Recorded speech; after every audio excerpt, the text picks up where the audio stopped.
देखिए, UGC equity regulation 2026 जो संसदीय समिति के अनुरूप बनाया गया, यूजीसी ने उसको अप्रूव किया। उसको जिस वक़्त इस देश में लागू किया गया, सबसे पहले बहुत मुख्य उद्देश्य हो जाता है कि आधार क्या था।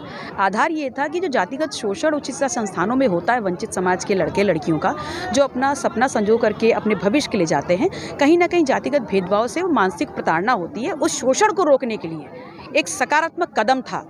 और कहीं न कहीं जिनकी सोच नहीं थी, भारतीय जनता पार्टी ने एक ऐसा षड्यंत्र रचा कि पहले इसको लागू करके एक समाज को सड़कों पे लाया, उसके बाद स्वतः संज्ञान लेकर के इसको सर्वोच्च न्यायालय ने बैन कर दिया, दूसरा समाज सड़कों पे आ गया। तो ये देश जो आज एक तनाव की स्थिति में जो जल रहा है, उसका पूरा जो दारोमदार है या उसकी पूरी जो कर्ता-धर्ता है, वो भारतीय जनता पार्टी की सोच है।